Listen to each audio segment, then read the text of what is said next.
welcome you all in this webinar. So first of all, as we all know that today in GST, the Honorable Apex Court has delivered so many judgments, which becomes the law of the land as per the Constitution.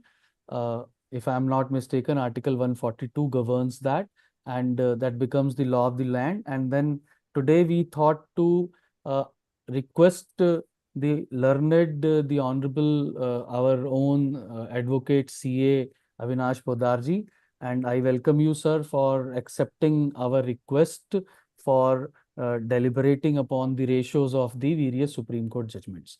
So now I first of all request Advocate Anuj Bansal ji, who is the chairman of our North Zone, to give his introduction address. Then I would request A.K. Srivastav sir for his kind words also, and then our Avinash Poddarji will start his deliberation. Thank you, Rajender bhai. Good evening, everyone. Respected speaker, CA, Dr. Advocate Avinash Poddar, our esteemed seniors, A.K. Srivastav sir, distinguished members of AFTP fraternity, professional colleagues, ladies and gentlemen. On behalf of AFTP-NZ, it gives me immense pleasure to extend a warm welcome to all of you to today's webinar on ratios of latest Supreme Court judgments in GST laws. The topic for today's session is extremely relevant, particularly in the present GST regime, as everyone knows, where the judicial pronouncements of the Honorable Supreme Court are playing an increasingly significant role in shaping the interpretation and application of GST law. Understanding the ratios and practical implication of these judgments is therefore of immense value to every tax professional. We are indeed privileged to have with us today Advocate CA Dr. Avinash Poddarji from Gujarat, a distinguished professional with rich experience and deep knowledge of taxation and GST laws. We are confident that his valuable insight and practical interpretation of the latest Supreme Court judgments will make today's session highly informative and beneficial for all participants. On behalf of AFTP North Zone, I extend our sincere gratitude to Dr. Poddarji for sparing his valuable time and sharing his value and experience with us. I would also like to place on record our sincere appreciation for the efforts of Indirect Tax Study Circle Committee, particularly CA Rajender sir, Convenor, CA Chavi Jain, Co-Convenor Yogesh Harjai, Member Indirect Tax Committee, along with the entire team for continuously organizing meaningful academic programs for the benefit of professional fraternity. I am confident that today's deliberation will provide us with the valuable insights into the latest Supreme Court jurisprudence and help us to apply these principles more effectively in our professional practice. Once again, a very warm welcome to our esteemed speaker and to all the participants who have joined us from different parts of the country. Now, without taking much of your valuable time, I request CA Rajendra ji to please take the proceedings forward. Thank you very much. Jai Hind, Jai Bharat. Thank you, sir. I would request our National Vice President, CA Srivastav sir, for his kind words, words of wisdom, the words of direction. Sir, please. Good evening, friends. It's a matter of pleasure for me that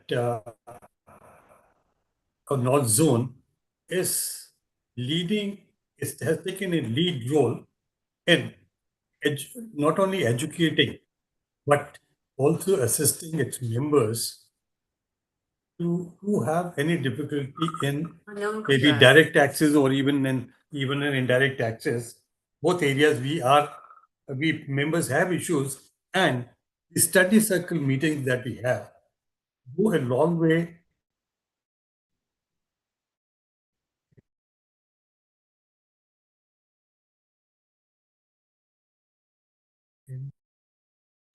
I think sir का net connectivity issue है.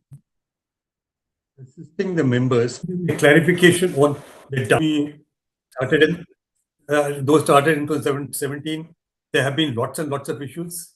Unfortunately, there was no proper remedial forum available except for CIT Commissioner Appeals. The tribunal has just notified and just started functioning. The matters have been going to the High Court and Supreme Court too, but limited in a very, very limited manner. the setting up the tribunal definitely will lead to more cases being going to the tribunal, getting some sort of a direct clarity and direction from the tribunal. As far as High Courts are concerned, I think only the constitutional aspects issues have been taken over there. Other procedural, maybe as far as the procedural part is concerned, or some substantial questions of law concerned, would still be with the High Court, and over a period of time we'll see what direction do we go in. Well, it's as far as the fiscal laws in India are concerned, both income tax and GST, there are always lots and lots of there's a lot of litigation, and we keep getting judgments from tribunal high courts, which are finally settled by a Supreme Court. We have Dr. Poddar to tell us the important judgments of Supreme Court in relation to GST. I hope this will be a very, very educative session, and all of us would definitely be benefited by his talk. Over to you, Rajender, for continue the. Thank you, sir. Thank you very much for your words of wisdom, your encouragement and appreciation and direction for all of us. It is very important, and your blessings are very important, sir. You have been the guiding light for all of us. Now, Avinash Bhai does not need any introduction, but as a matter of protocol, I would like to introduce him. And the topic we already know, that ratios of the latest Supreme Court judgments which are applicable to GST. In addition to that, Avinash Bhai, that you are a very famous YouTuber also, although आजकल आपके videos हमें कम मिलते हैं, हमारा ज्ञानवर्धन कम होता है क्योंकि आप बिजी बहुत हो गए हैं, हम जानते हैं, बहुत अच्छे अच्छे जजमेंट्स, बहुत ही ब्यूटीफुल जजमेंट्स आप डिलीवर करवा रहे हैं, हेल्प कर रहे हैं, कोर्ट्स की असिस्ट कर रहे हैं, तो उसमें आप बिजी रहते हैं। बट 3 टॉपिक सर मैं छोटे छोटे आपको रिक्वेस्ट और करूंगा, जो आप मतलब मुझे पता है आप you can speak on extempore on those. एक तो सर जो penalty orders, only penalty orders हैं, उनके प्री डिपॉजिट के लिए कुछ जजमेंट दिल्ली हाई कोर्ट का और ट्राइब्यूनल का आया है, या आपका क्या व्यू है उस पर सर। और एक सर जो हमारे टाइम बार्ड अपील्स हैं सर, उनको जीएसटी 80 में फाइल करने में हम कैसे करें। और छोटा सा एक वीडियो वैसे पहले देखा था आपका 60 डेज वाला जो जीएसटी 80 का टोकन सिस्टम है, उस पर प्रेजेंट व्यू क्या है आपका। तो otherwise now I let me introduce Avinash sir to the gathering. He is having a post qualification experience of 26 years, 17 years as a practicing chartered accountant, and then as an advocate since April 2017. Even before the introduction of the law, he has started as an advocate appearing before the honorable courts. He is practicing indirect taxation, direct taxes, PMLA, Benami, corporate laws, RERA, IBC, cybercrime, arbitration. He is regularly appearing before the Honorable Supreme Court, various high courts of the country, special courts, NCLT, NCLAT, NGT, other special tribunals, argued more than 2,500 cases. So we can visualize the kind of busyness and the involvement in the jurisprudence, the development of the jurisprudence by Avinash Bhai. He has been the co-opted and special invitee of members of various prestigious committees, including GST Indirect Tax Committee of ICI, PhD Chamber of Commerce, Delhi PhD, many other. So he has delivered more than 1,800 national, international professional lectures with the organizations, authored more than 20 books on service tax, excise, goods and service tax, motivational. Every day he writes a motivational quote and sends across to all of us, जो भी इनके broadcast में है. So we love to hear his own written motivational quotes also. So that is a multifaceted personality Avinash Bhai is. He's a music lover, singer, cricket player, ex-cricket player, active not only as an academician but also socially as well. So he has been winner of many prestigious awards. I can continue, go on and go on. But let me tell you that Avinash Bhai is itself an institution. I have seen him with my own eyes since 2016 when I got elected in the regional council. तब मैं पहली बार Bombay sir को मिला था, और तब से मैं देख रहा हूँ सर को। सर ने चाहे गुजरात हाई कोर्ट में इतने सुंदर सुंदर जजमेंट्स, एक लैंडमार्क जजमेंट्स डिलीवर करवाए। Sir, we are very happy, honored to have you on this platform. And please, now, sir, dice is yours. Please guide us, please enlighten us with your words of wisdom, sir. Thank you so much, Rajender ji. I have no words to express my gratitude towards the entire managing committee, managing team, specifically Anuj Bansal ji, Srivastav sir, and most importantly, Rajender ji, a good friend of mine. A wonderful opportunity given, although it was a difficult task for me to be here today because of some personal occupancy in my family.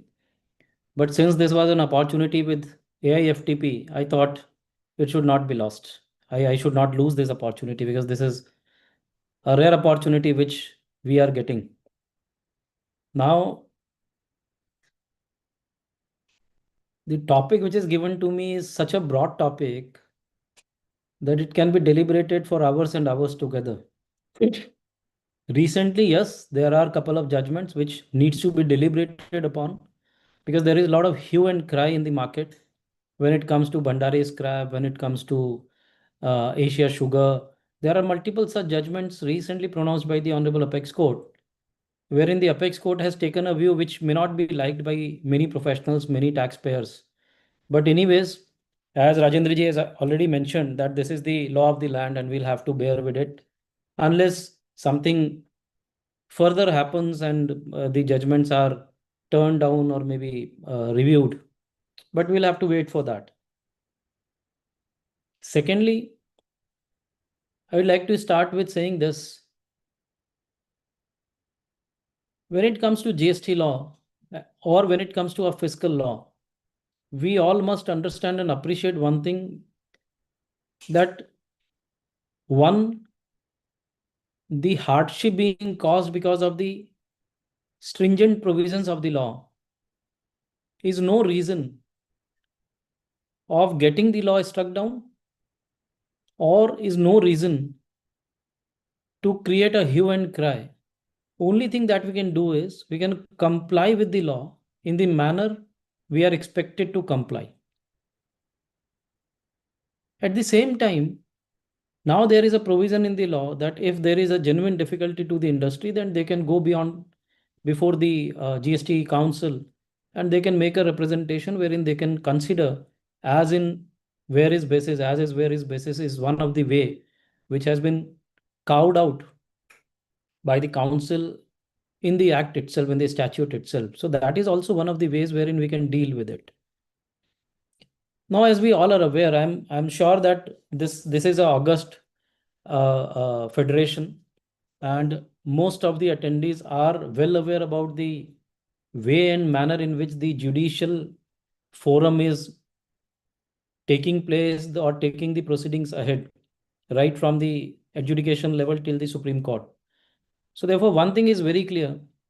The factual disputes need not be taken up further to the High Courts and Supreme Court. And therefore, today we will be discussing only on the questions of law, which has been addressed by the Supreme Court, either by way of a dismissal or by way of a rejection of the order of the High Court or upholding the order of the High Court, or maybe which are some of the issues I would certainly take a liberty with the permission of the chair and with the permission of the convener and the Honorable Vice President, that I can take up some of the issues which are still pending before the Supreme Court and which are going to have some impact on each one of us. I'll try to deal with that in the given time frame, which whatever I have. So it's 4:22 right now. I'll try to conclude my discussion by 4:45 around, 5:45 around, so that we can have 15-20 minutes as per the schedule for question and answers. With this, I am seeking the permission to proceed further. Yes, sir. Please, dice is yours, sir. Please. Thank you so much, sir. I'll start with the first important aspect which we all are challenging every now and then. That is qua section 6, clause 2, subclause B, which deals with the parallel proceedings. Now, in today's time, Supreme Court has dealt with this issue and has decided already in armor securities. If I have to deal with that issue in a summary way, what I'll say is this. Now, we all are aware that this is a concurrent levy, and therefore both state authorities and central authorities take an action or are empowered to take action against a taxpayer. Now, if we read very carefully the law and the minutes of the GST Council minutes, it clearly says that we will be bifurcating, we'll be dividing the taxpayers into two categories. One, the large taxpayers, two, the small taxpayers. 90% of the small taxpayers will go to the state and 50% of the large taxpayers will go to the state. The remaining, that is 10% will go to the center from the small taxpayers and 50% will go to the center. This is how they have crafted out or carved out the division of the taxpayers which are registered under GST framework. Then they have said that this is the division being done for the purpose of administration of the law. Now, when we say administration of law, it means that all the administrative functions will be dealt with by state authorities against the taxpayers who are falling within their jurisdiction, and the central authorities against the taxpayers who are falling within the central jurisdiction. They do not have a cross jurisdiction when it comes to the administrative powers, meaning thereby, for example, initiating a scrutiny under section 61, conducting an audit under section 65 or a special audit under section 66. In all these cases are, as per my limited understanding, these are the administrative functions, and therefore it can be dealt with only by those authorities who have the jurisdiction on me as per the bifurcation of the taxpayers. But when it comes to the inspection or investigation, there the jurisdiction fails, or the assignment of a taxpayer to a particular jurisdiction fails, in my humble understanding, meaning thereby a person who has been covered or who has the jurisdiction of central authority, even the state authority can venture into on the basis of an intelligence gathered by them, and they can conduct a search, initiate an investigation. You cannot expect a person who is gathering intelligence and collating the evidences to pass on that information to the jurisdictional officer who has the jurisdiction, may it be center, may it be state, and then the proceedings may be initiated. That cannot be permitted. So therefore, the GST Council very cautiously has dealt with this particular issue, and they have given cross empowerment in case of intelligence-based enforcement actions. Now comes the question, what was the dispute in armor security? The dispute started somewhere like this. The proceedings were initiated by, let's say, SGST against Mr. Avinash. Now, when the proceedings were initiated against Mr. Avinash by the state authorities who do not have the jurisdiction, because Avinash was not falling within the state authorities, he was falling within the central judicial forum. Thereafter, the center also have initiated the action. Now, question 1, whether both the parallel proceedings were initiated for the same cause of action is to be addressed. If the answer is yes, then we have a lot of jurisprudence of a lot of high courts wherein they have said that if there is a same cause of action, then parallel proceedings is not permissible. That is how we were dealing with this particular issue. But this issue traveled further to the Supreme Court, wherein Supreme Court said that we need to understand and find out, or rather examine, that when the initiation of proceedings will be set to happen, meaning thereby when we can ascertain that the proceedings have been initiated or started. That is something which is very important, because what we were saying is that state has already initiated the action, so therefore the center cannot come, or vice versa. So in that case, the Supreme Court said, is it the initiation of proceeding stage that when they are issuing a summon? Because what we were doing, we were going to the High Court saying, sir, state authorities have already initiated search action against me or has issued a summon to me. Now on the same issue, the center is also issuing a summon to me. What is this? They cannot have parallel proceedings, both the authorities. I am not in a position to run pillar to post that I'll go to the state also, I'll go to the center also. That cannot be permitted. That is what I pleaded. Now, Supreme Court said that, look, Mr. Avinash, you need to understand one thing, that proceedings will be said to be initiated only at the stage when the show cause notice is issued. Now, this is something which is very important observation. Because unless the show cause notice is issued, the parallel proceedings are permitted as per armored securities, meaning thereby both the authorities can parallelly ascertain, parallelly examine, parallelly issue summons, parallelly do whatever they want, so far as a particular case is concerned or a particular person is concerned. There is no bar. But yes, the moment a show cause notice gets issued, by the department, by one of the arms of the department, the second arm has to stop. Either they will have to pass on their informations or their intelligence also to the first one who has initiated the action, or else they will have to close their findings. Meaning thereby, the Supreme Court in armored securities, para 97 is extremely important. We need to refer para 97 in all these cases, all such cases wherein we are alleging that the department has initiated parallel proceedings.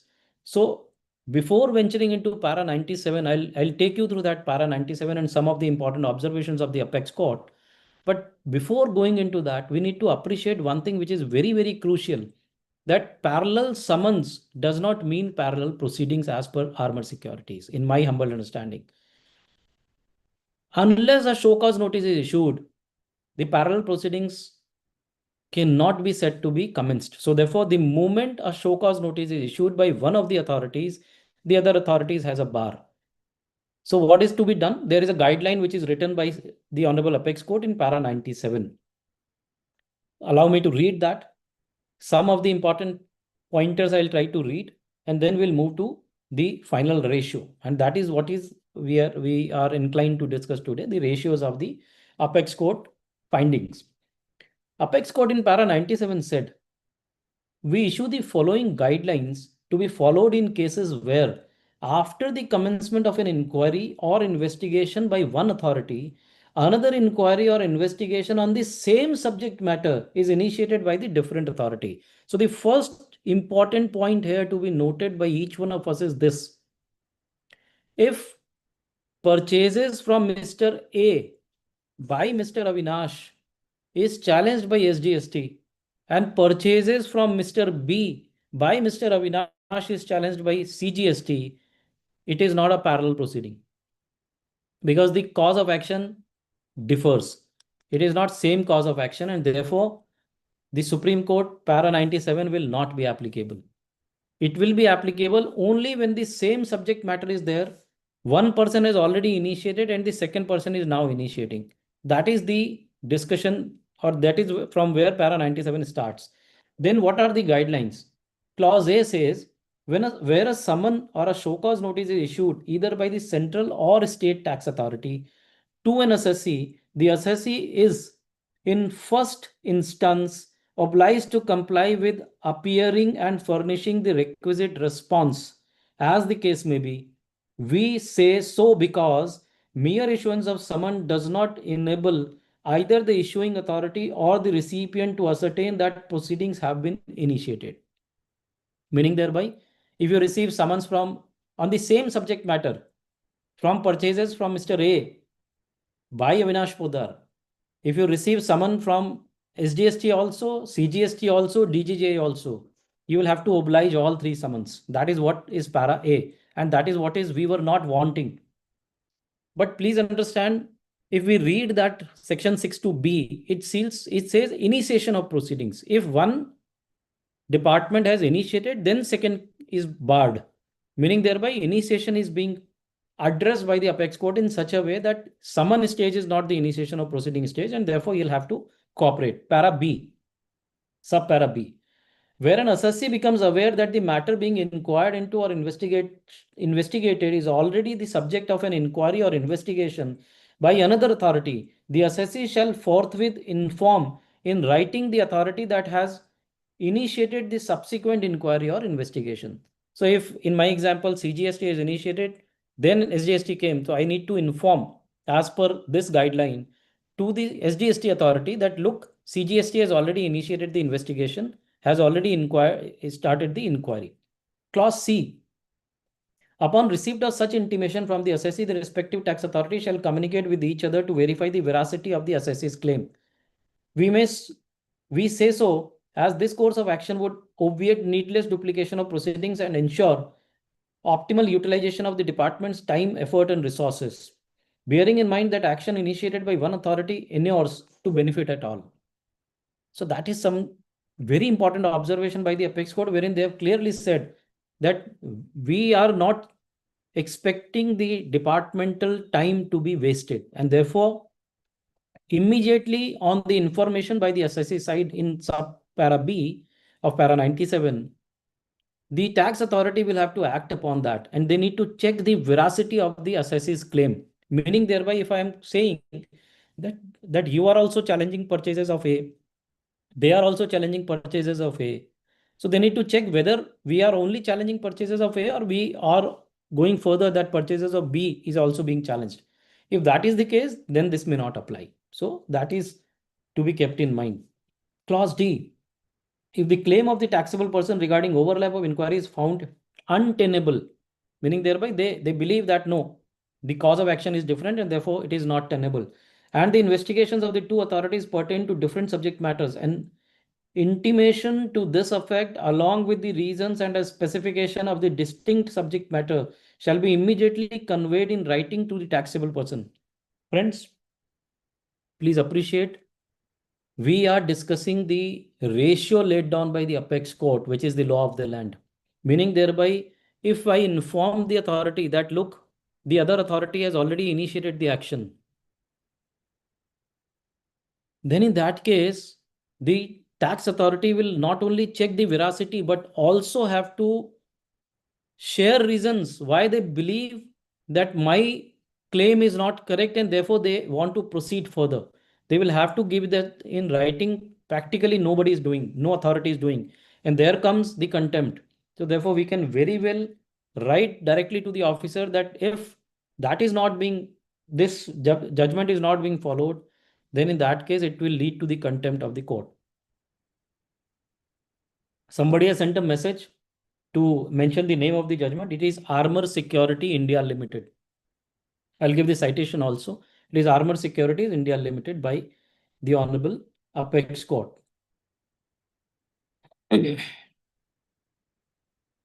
Yeah. So we have to inform. Then the authority have to act. And if they believe that yes, same cause of action has been initiated by earlier department and now we are also doing the same, they will have to drop it. That is what the guidelines say. I'll not read it further, but another very important thing, there is always a fight that whether we should go for an alternate remedy available in the act, meaning thereby appeal, or we can directly go to the High Court under Article 226. That also has been answered in this particular guideline by the Apex Court. Let me read that. Para G and Para H. However, where the authorities are unable to reach a decision as to which of them shall continue with the inquiry or investigation, then in such circumstances, the authority that first initiated the inquiry or investigation shall be empowered to carry it to a logical conclusion. And the courts in such a case would be competent to pass an order for transferring the inquiry or investigation to that authority. This is very clear. Who has initiated, he will continue. That is what Section 62B says. But Para H is very important. That after your information, still they continue, then what you can do? If it is found that the authorities are not complying with these aforementioned guidelines, please note Para H, extremely important of Para 97 sub Para H. If it is found that the authorities are not complying with these aforementioned guidelines, it shall be open to the taxable person to file a writ petition before the concerned High Court under Article 226 of the Constitution of India. So the ratio laid down is like this. 1, if same cause of action is there, then parallel proceedings is impermissible, provided a show cause notice has already been issued by one of the authorities. Number 1. Number 2, if one of the authorities has already issued a show cause notice, I need to inform the second authority that, look, first authority has already initiated and they have taken it ahead. He has the liability now, as per these guidelines, to consider my submissions and check the veracity. If he is convinced that yes, Mr. Poddar is saying what is right and initiation of proceedings have already been by other authority, then they will have to drop. If they do not consider it right and they are willing to further move, then they will have to give in writing why they consider my assertions or my submissions or my claim as incorrect. They will have to give in writing and then they can proceed. In case they are not in a position to decide that who will continue with the proceedings, whether CGST will continue or SGST will continue. So in that, the Supreme Court has answered in para G that the authority who has commenced or who has initiated the action, they will continue.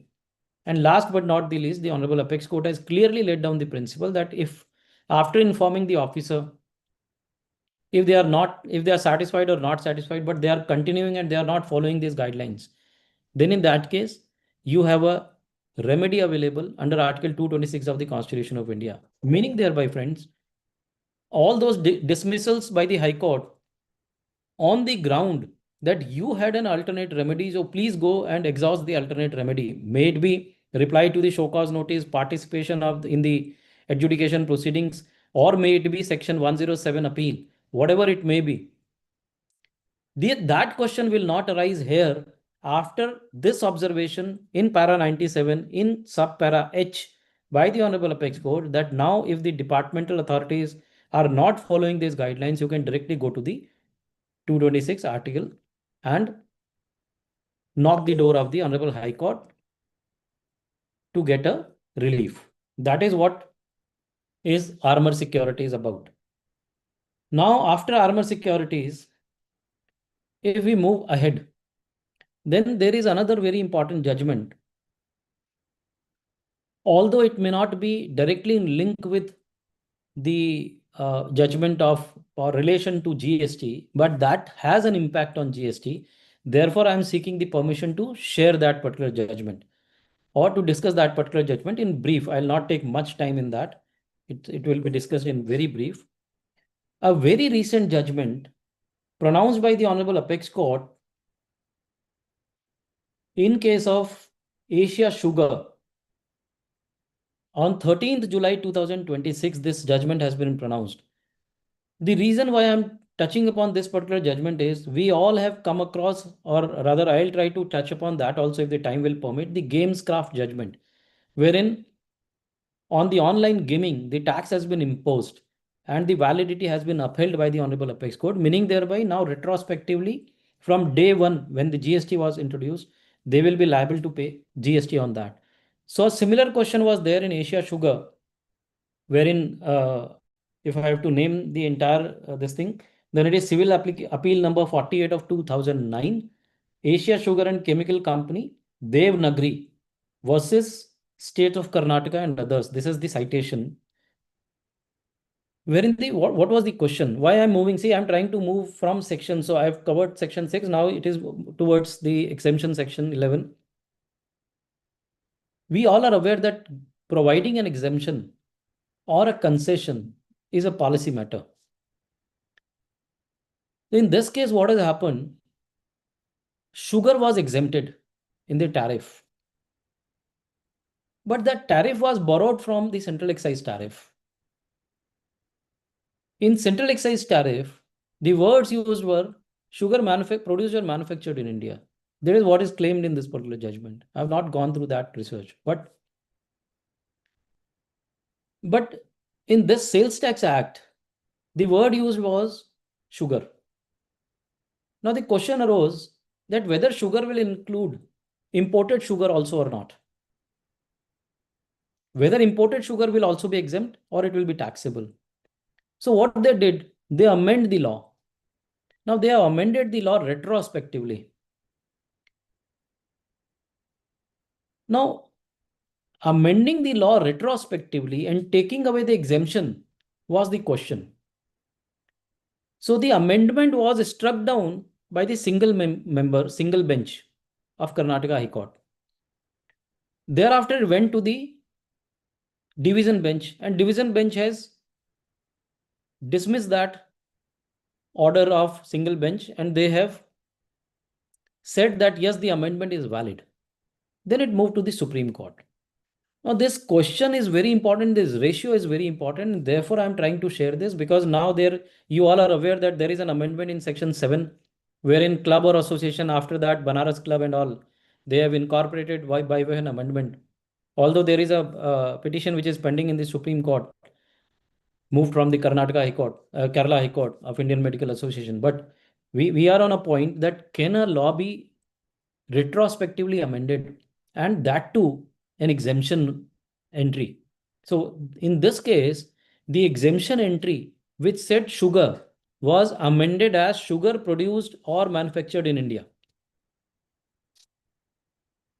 So sugar produced and manufactured in India kicks off all those commodities or all those persons, taxable persons, who have imported sugar, who have not produced or manufactured in India, who have imported sugar. So this matter was challenged and this went to the Supreme Court. Like, look, sir, we have neither collected tax. Now you are saying that exemption we are withdrawing, we are amending the law, and therefore you are never covered. You are never covered into the exemption entry. And therefore, whatever tax has to be assessed, you will have to pay that tax. And reassessment was initiated. Now, Supreme Court has very beautifully dealt with this particular issue. There are a lot of judgments and citations. I'll not go into all those things because that is going to take a lot of time. But whatever my endeavor is that whenever you get time, please read this judgment because this is very important jurisprudence.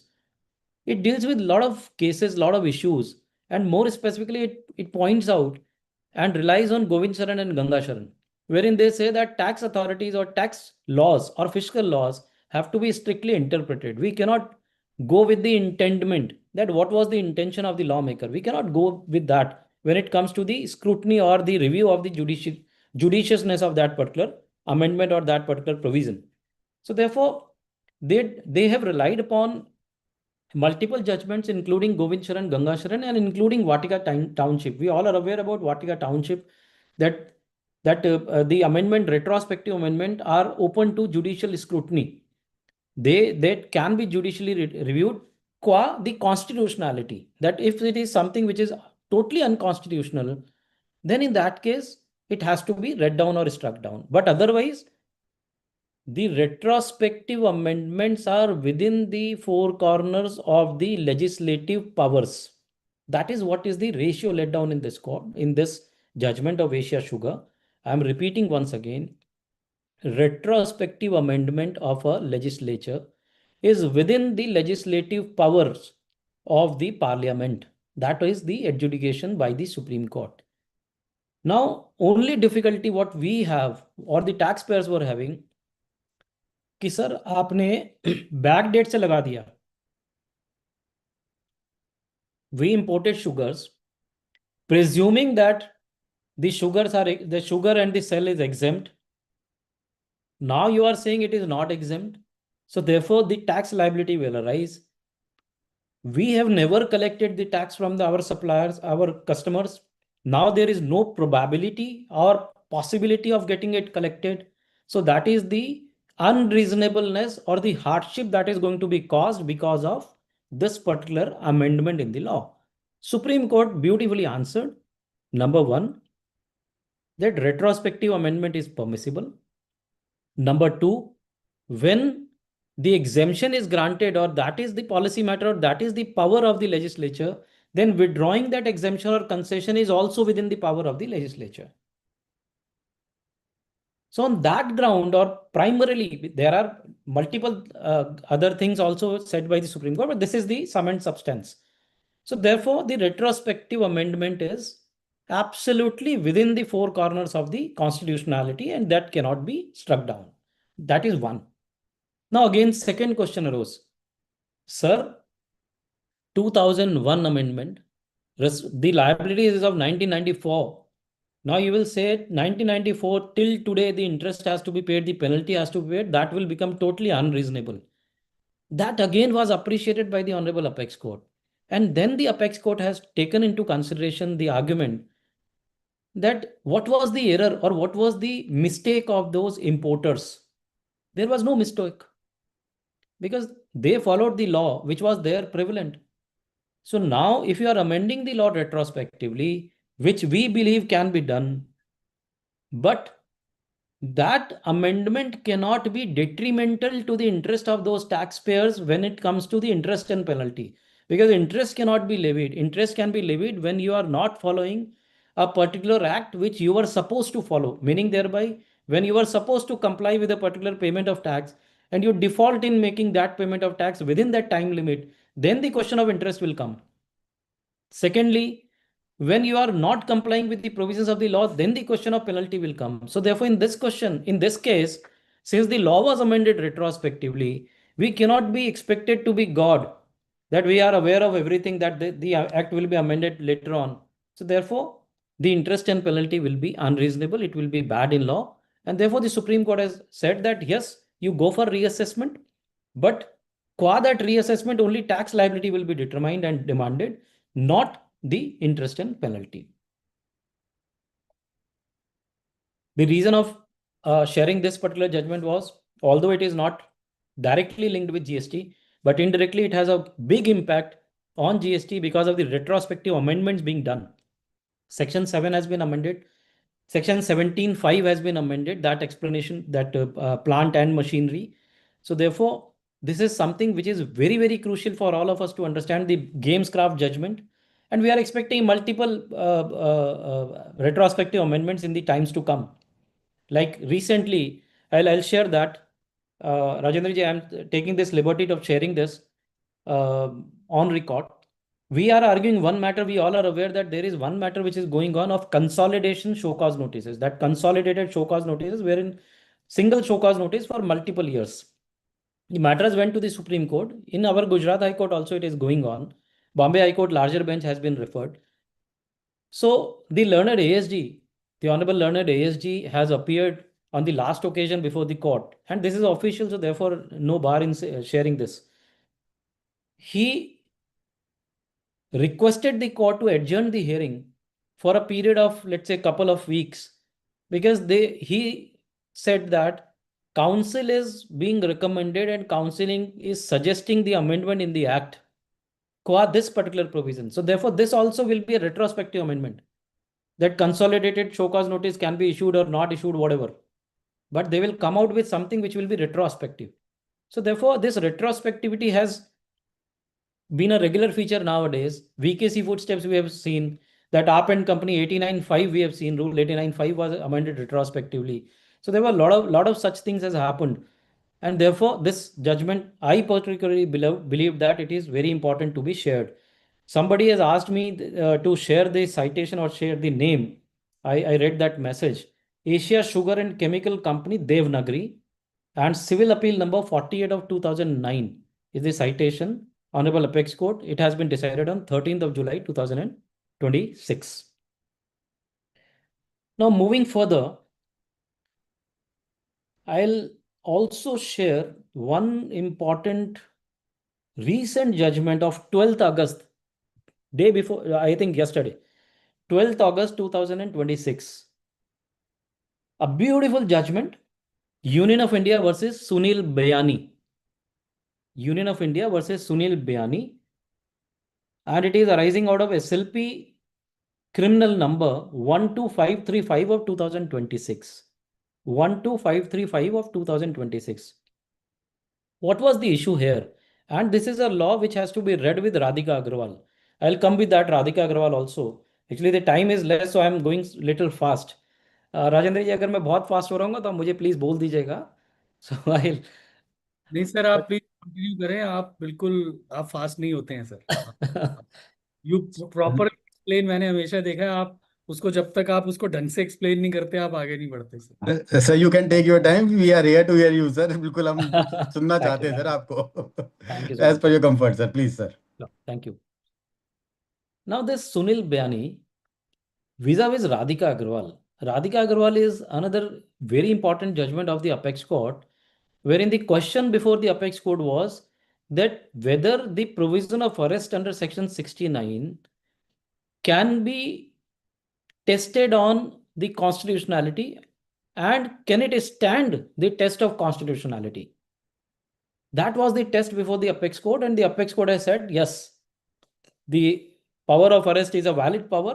You cannot point out that it is an invalid power or unconstitutional. But yes, certain guidelines were given in the Radhika Agrawal that those guidelines needs to be followed. A beautiful example of that particular judgment being referred and carried on or practically implemented is Union of India versus Sunil Bayani, 12th August 2026. The Honorable Apex Court judgment, Dipankar Datta, Justice Dipankar Datta has authored this judgment. Now, what was the issue? Let us briefly discuss that issue. The issue was that Mr. Bayani is one of the founders, directors, whatever we say, of the Future Group. He filed an anticipatory bail, which was rejected. He went to the High Court. High Court has given him 1 week's time after the issuance of order under Section 69 by the Commissioner. He was given liberty of having 1 week to go for the whatever remedy he wants to go for. Now the union challenged this particular order of the Honorable Bombay High Court before the Supreme Court. Supreme Court said two very important aspects Supreme Court has dealt. Number one, that when your anticipatory bail is rejected, then where is the question of giving liberty of 1 week after the order of 69 is communicated to you? So the Supreme Court said, no, nothing doing. If anticipatory bail is rejected, everything rejected, no liberty will be given, no protection, no interim, nothing. अगर आज आपका order pass होगा तो you will be arrested today. You do not have any liberty. Whatever you want to do, you can do, but that liberty is absolutely bad, and therefore the order of the High Court was taken away or reversed. That was first issue, wherein the Honorable Apex Court has said, no, it cannot be permitted. If the anticipatory bail is rejected, then in that case, we cannot continue. I'll read this if you can. Whenever you download, para 4 is very important. Para 4, clause D, I am taking permission to read. The High Court rejected the application for anticipatory bail, noting that in absence of an order under Section 69 of the CGST Act, there can be no apprehension of arrest, and hence an application for anticipatory bail could not be entertained. Nonetheless, the High Court granted relief of the nature noticed above, which, as per the Apex Court, is impermissible. That will not be allowed. Para 7 is relevant. What falls for our consideration is whether the High Court could have granted the relief of protection from arrest for a period of 1 week of communication of the order passed under Section 69 CGST while dismissing the application. That is what is considered. And then the Honorable Apex Court has held that in para 11, thus, it is a settled position of law that even in cases where a petition seeking quashing of FIR or charge sheet is dismissed, no interim relief granted by the High Courts. In a similar vein, we have no hesitation to supplant the principle in cases of application seeking pre-arrest bail. We hold that while dismissing a petition seeking pre-arrest bail on the ground that the same is not maintainable, whatever be the ground, therefore, the High Court or the Sessions Court, as the case may be, cannot extend or grant protection which is in the nature of interim relief that could be granted during the pendency of the application. That is para 11, the observation of the Supreme Court. Now, after this, the another question came. The another question was whether order under section 69 is supposed to be communicated to the person who is going to be arrested. Now, this is very important point. We all have read section 69, wherein we have read that the commissioner must have reasons to believe. And then Radhika Agrawal says that reasons to believe has to be communicated with the memo of arrest.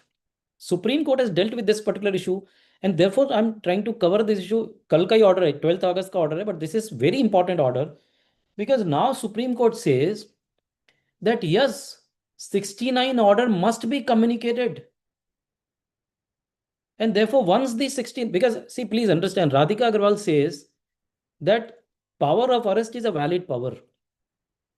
And High Courts under Article 226 cannot give the relief of no coercive action. The only way out is getting a anticipatory bail. Anticipatory bail is getting rejected because there is no FIR, because there is nothing on record. Even there is no order under section 69 which is being communicated to him. So anticipatory bail will be on what basis? Considering that the Honorable Apex Court said now in this Sunil Bayani that this order under section 69 is supposed to be communicated, so that if now the person wants to go for the anticipatory bail, he can go and exhaust his anticipatory bail option also, or the regular bail in case he is arrested. So that is beautifully dealt with in para 15, 16, 17. Para 18 I am reading, qua this communication of order. We are inclined to accept the contention of Mr. Agrawal. The order under section 69 as held, being a sine qua non to seek anticipatory bail, it would be an anomaly to hold that the order need not be communicated at all, much less be communicated after the arrest of such person. This is what they are generally doing. वो arrest कर लेते हैं, thereafter they are communicating the reasons to believe or whatever. In any case, communication of the order would not in any manner obstruct the investigation ensued by the department. On the contrary, it reinforces the right of the accused to seek anticipatory bail as stipulated in Sushila Agrawal versus State and City of Delhi. That is the judgment. And then para 20. This also further fortifies the accused's right to challenge the order and reasons to believe recorded by the commissioner which prompted the issuance thereof. Such order, being amenable to judicial review by the constitutional courts, may be tested on settled principles of law.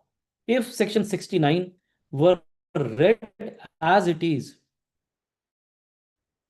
without holding of reasons, could have drastic consequences on the right of liberty of accused. That is the beauty of this order.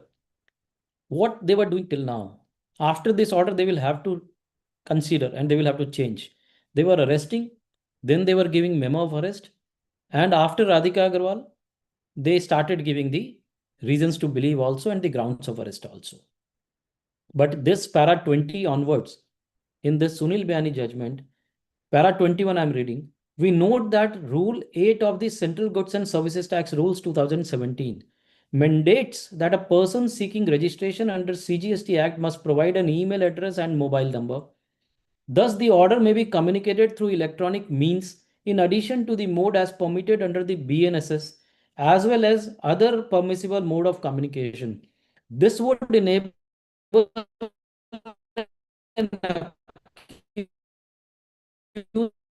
to seek remedy that law provides if so advised. We are issuing an order, commissioner is issuing an order.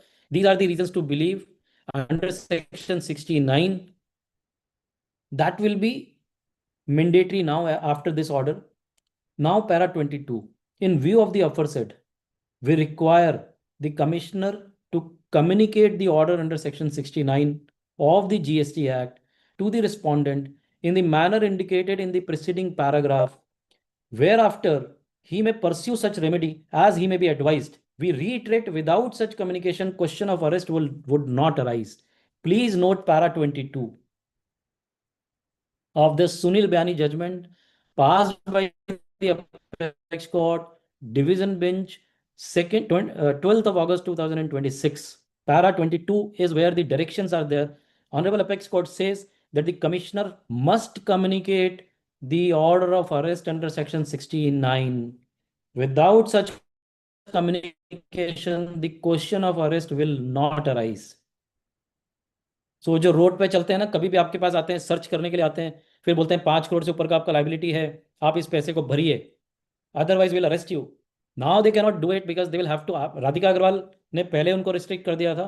Now it is a further restriction that they will have to issue a note order under section 69, serve it to the or communicate it to the person who is about to be arrested. Otherwise, the arrest cannot happen. This is what the Supreme Court has said in para 22 of this particular judgment. Now let us move ahead.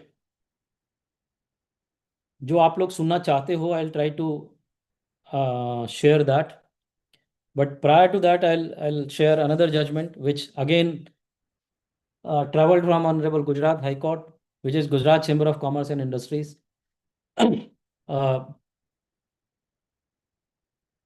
Somebody is writing, please share the Sunil Bayani's judgment. I'll share to Rajender ji, and Rajender ji can share. I have already given the citation. If you need, I can give the citation again. Just give me a minute. On the portal, on the Google also. So yeah, it is available. It is available everywhere. Chali. Now, another thing which I would like to cover, or which I'd like to state, would be the another very beautiful judgment by the Honorable Gujarat High Court, which answers a lot of legal real estate issues.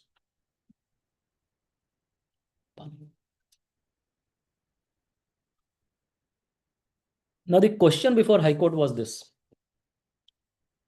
that when a industrial development corporation is assigning, let's say, allotting a land on lease to me, an industrial land on lease to me, for a period of, let's say, 99 years, which is this is the period. And let's say after getting the right on that leasehold land, I decide not to venture and start my industry. Now, there is a condition in the leasehold agreement which says that within this particular time limit, you will have to initiate, you will have to start your industrial activities. I decide not to do that. And therefore now, because there will be a non-compliance of the conditions of initiation of the activities, I decide that let me assign these rights to someone else. I charge an upfront premium, an amount that I have invested, and I assign my leasehold rights to a third person. Now, this question came, and department has gathered certain information from the registrar of property, and they have initiated issuing notices to everyone that, look, you have transferred this leasehold right, and this is a lease which is being transferred. You are covered into the tax liability. It is a supply, and you should pay tax on that. That is how it began. I can say this very firmly and very fondly and very happily that we initiated, I and my team initiated, and we challenged this for the very first time before Gujarat High Court. And we said that no, sir, tax cannot be levied on assignment of leasehold rights. A lot of research was there, a lot of things we have gathered, because there was one judgment of Navi Mumbai which was against us. So therefore, that question, whenever there is a judgment which is against us, then it is very difficult to persuade the court. But since that was another other issue and this was other issue, so we have dealt with, and then we went to the court, we challenged it, and we got a stay also on the proceedings. We challenged that, look, sir, assignment of a leasehold right is a different aspect altogether. It has nothing to do with lease. I am not entering into the shoes of a transferor. Transferor is still Industrial Development Corporation. It is only the right on an immovable property that I am transferring. So therefore, transferring a right of on an immovable property is nothing but a benefit which is arising out of land. And therefore, as per various acts, including Transfer Property Act, any benefit which arises out of land is nothing but a land. And therefore, Schedule 3 clearly says that if there is an immovable property, if there is a land which is being supplied, then in that case, there cannot be any levy of tax. It will never be within the four corners of the levy of GST. That was the prime argument. There were multiple other arguments also we have taken on this particular front. The Honorable Gujarat High Court in a batch of matter, wherein the lead matter was Gujarat Chamber of Commerce and Industry, has adjudicated exactly what we were trying to persuade to the court, that this is an immovable property, and it being an immovable property, the tax cannot be levied. That was our prime submission, and the Honorable Gujarat High Court has appreciated that submission and passed an order wherein they have said that there cannot be any levy of tax. I'll para 82 of that particular judgment is very important. I'll read couple of paragraphs so as to clarify that how the High Court has dealt with that, and then what has happened to the Supreme Court. That is where we want to travel. Since there is no ratio laid down by the Supreme Court in this particular case, this was a pure dismissal of the SLP. I am trying to share the ratio which is laid down by the High Court and which has been upheld by the Supreme Court by way of dismissal of the SLP. Although it has not been, or the doctrine of merger may not be applicable, there are judgments which are to that effect, and some other High Court may decide it differently, and then the Supreme Court may take a different view. We are not going to that. But today, as on date, the law is settled for Gujarat and for Maharashtra, wherein para 82, in view of the above discussion and analysis of the provisions of section 7, read in context of the facts of the case, the decisions relied upon on behalf of the respondent are required to be dealt in support of the proposition that interest in immovable property cannot be considered as an immovable property, as it is not envisaged as such in the GST Act. As immovable property is nothing but bundle of rights, and rights to give such property on lease is one of such rights, and further transfer of rights to occupy or possess will continue to remain as supply of service, which character will not change merely because lessee of GIDC effects absolute transfer thereof in favor of the assignee, leaving no right whatsoever in respect of such leasehold land and building. So that is para 82, wherein the Honorable High Court has dealt with the submissions of the other side. Thereafter, I'll directly go to the conclusion part, but before that's one paragraph 11 and 12 is relevant. You can read it. Para 83, I'm directly going, which is the conclusion. In view of the foregoing reasons, assignment by way of sale and transfer of leasehold rights of the plot of land allotted by GIDC to the lessee in favor of the third party assignee for consideration shall be assignment, sale, transfer of benefits arising out of immovable property by the lessee, assigner in favor of third party assignee, who would become the lessee of GIDC in place of original allottee lessee in such circumstance. Now, this is the final observation.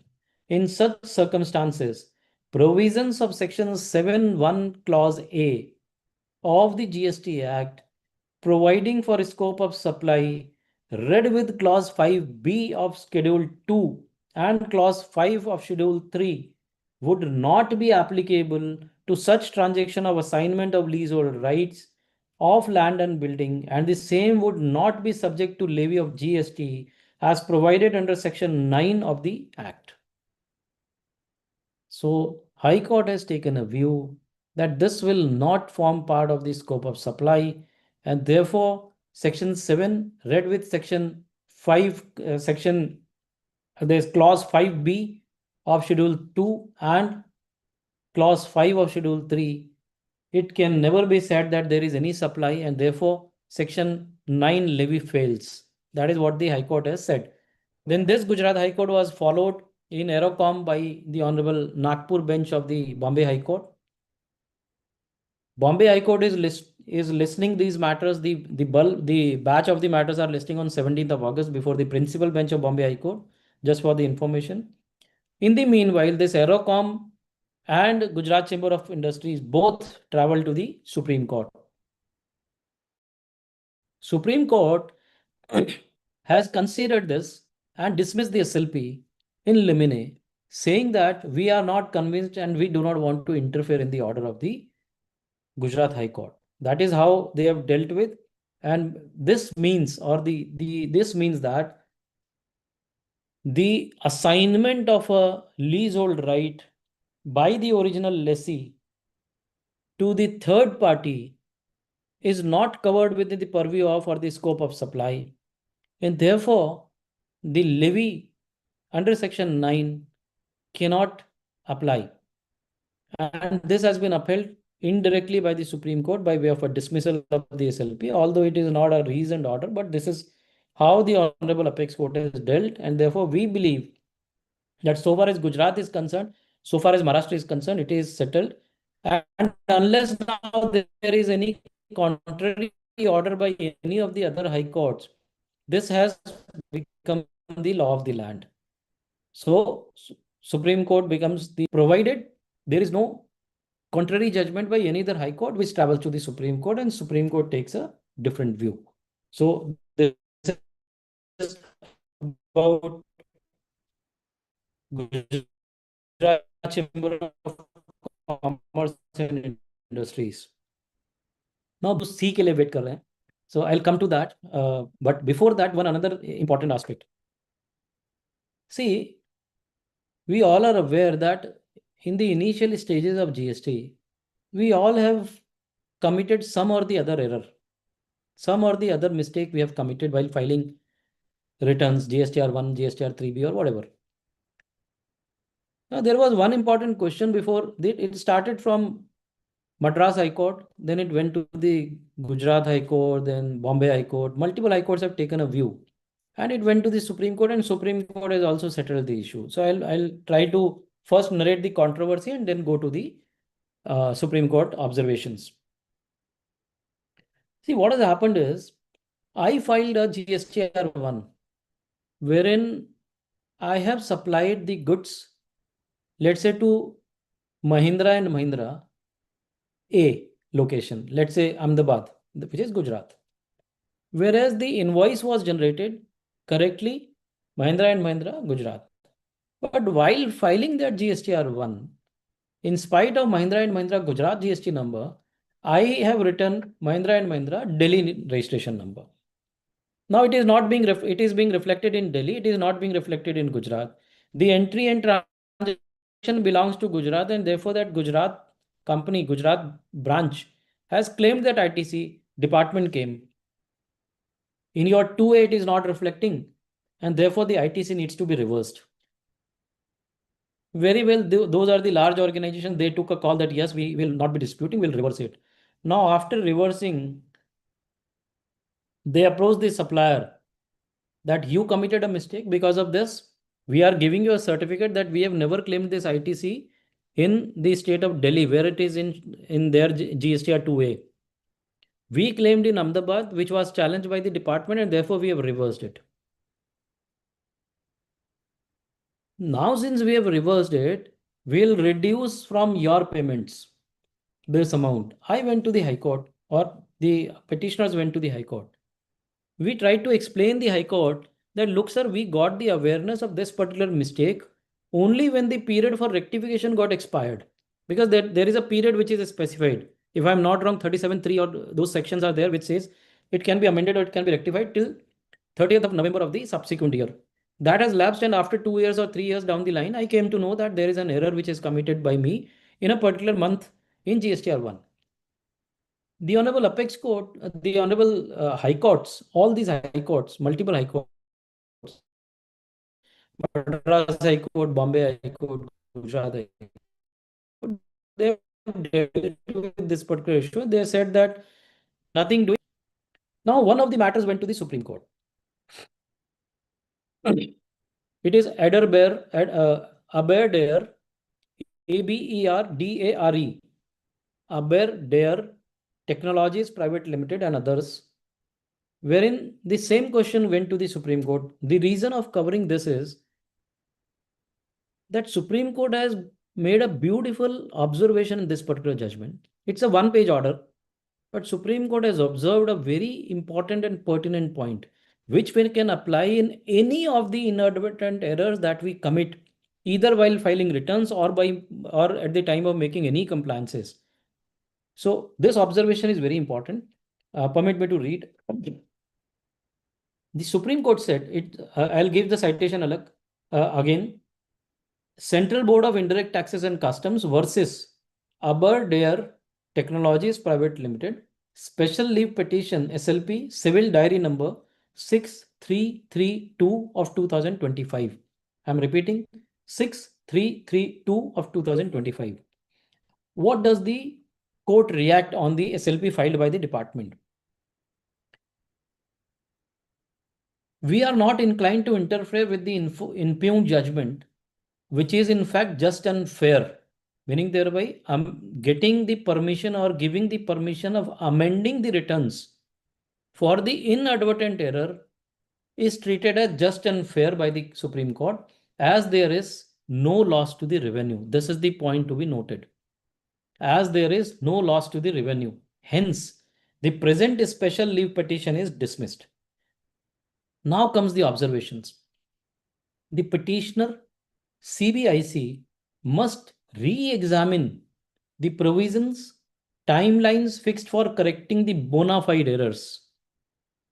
Timelines should be realist, as lapse defect invariably is realized when input tax credit is denied to the purchaser, when benefit of tax paid is denied.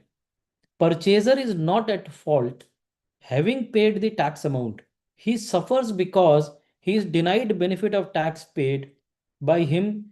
Consequently, he has to make double payment. Human errors and mistakes are normal, and errors are also made by revenue. Right to correct mistakes is in the nature of clerical or arithmetical error, is a right that flows from the right to right to do business, and should not be denied unless there is a good justification and reason to deny benefit of correction. Software limitation itself cannot be a good justification, because they were saying now GSTR1 cannot be changed after or rectified after 3 years because software will not permit. So Supreme Court has answered that also. Software limitation itself cannot be a good justification, as software are meant easy compliance and can be configured. Therefore, we exercise our discretion and dismiss the SLP. So I believe we are getting the point, or the ratio which is laid down by the apex court. It is on two very important fronts. One, if there is no revenue loss to the department, and if it is an arithmetical or a clerical error, inadvertent error, it must be allowed to be rectified. Second observation, the Honorable Apex Court has directed to the CBIC to frame the timelines in such a way that there is least hardship being caused to the taxpayers. Because generally what will happen, when the department will start investigation or scrutiny or audits, then they will point out that there is an error that happens after 2 years, 3 years down the line. So therefore the timelines needs to be considered or reconsidered for the purpose of amending or rectifying the bona fide mistakes. That is what the Supreme Court has directed. And third, very important point that they've observed is that right to amend or right to rectify a bona fide mistake is a right to do business. It is akin to right to do business, because if you do not permit, then I'll have to end up paying tax again to save my business, and that will indirectly hit my business. So therefore, the Supreme Court has clearly held that it is nothing but akin to right to do business, and therefore it should be permitted. We should not deny the right of correction unless there is a justification that this correction need not be permitted. And last but not the least, Supreme Court has also said that you always keep on harping on the software issue. But that software issue is a man-made issue. You can very well recorrect that software issue also, and it can be reconfigured also. So therefore, backend se aap kar lijiye, but software issue cannot be a reasonable justification for not allowing the rectification of such mistakes. So this is another judgment. I thought that this may be useful, because many of the taxpayers have committed directly or indirectly such kind of mistakes, which they must take into consideration.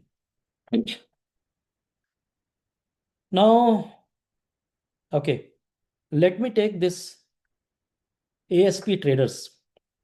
Now, there is another judgment of ASP traders, which is again very interesting judgment. What has happened is, or generally what they are doing, they are using their power under section 68 read with rule 138 and trying to impose penalty on us under section 129 or 130. Over and above the rules, rule 142 of the CGST rules, they have devised their own formula or their own mechanism of those MOVs, MOV1, MOV2, MOV3, and all those MOVs are there. Now, generally what they were doing, they were detaining the vehicle, intercepting the vehicle and detaining the vehicle along with goods. They were imposing penalties on us. And because of the urgencies or because of the compliance that we have to do of the purchase orders, our recipients were eager, or the large organizations, we decided nothing doing, we will fight it later. Let us pay it immediately. We paid it. Now we paid under section 129 penalty. Thereafter, what they were doing, they were not issuing show cause notice to us. They were saying you have accepted, you admitted, and therefore you have paid. So directly MOV05, if I'm not wrong, that is MOV05, which is the release order. They will issue MOV05 and then they will not issue any show cause notice in MOV7 or MOV10, whatever. They will not issue a show cause notice and they will say, case aapka khatam ho gaya. You take away these goods and nothing is going to happen now. Now this matter went to the Supreme Court on this issue, that whether merely paying and getting my goods or the conveyance provisionally released, if we read section 129, it deals with that. It can be released subject to the payment of these much of penalties, 200% of the tax amount or the amount valued of the value, whatever is the provision. If I make this payment so as to get the release of my conveyance and vehicle, does it mean that the proceedings ended and you will not be issuing a show cause notice to me or an order to me? This issue was handled by the Honorable Apex Court, and the Apex Court said nothing doing. You are bound to issue a show cause notice, and therefore, even if I pay, you will have to issue a show cause notice, and that show cause notice has to be issued and the order has to be uploaded. So this order is helpful to us in multiple ways, because if they do not issue a show cause notice, we lose the right of defending it. We lose the right of protecting or going for appeal. We are totally remediless. So therefore, the Supreme Court has clearly held certain principles. If we read this judgment of Supreme Court, para 20 is important.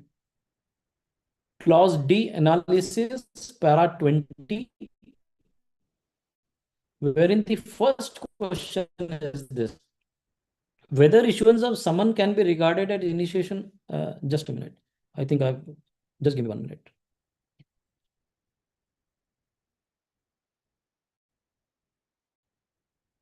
Yes, para 19. It says, therefore, even assuming that the payment was made by the appellant, voluntarily or otherwise, the proper officer could not be absolved of the statutory obligation to pass a reasoned order in Form GST MOV09 and upload the corresponding summary in Form GST DRC07. Compliance with these procedural requirements is essential not only for ensuring transparency and accountability in tax administration, but also for safeguarding the taxpayers' alleged rights under the CGST Act 2017. Such adherence is in consonance with the constitutional mandate under Article 265 of the Constitution of India. Para 20, in view of the foregoing discussion and taking into account that object objections were filed, was stated to have been made and seeks to challenge the levy, the proper officer was under a clear statutory obligation to pass a final order under section 129 clause 3 in form MOV 09 and DRC 07. The refusal by the High Court to direct the passing of such order has the effect of frustrating the appellant's statutory right of appeal and is contrary to well-established legal principles governing tax adjudication and procedural fairness. Accordingly, the impugned order passed by the High Court is set aside. Respondent number 3. Now this is relevant.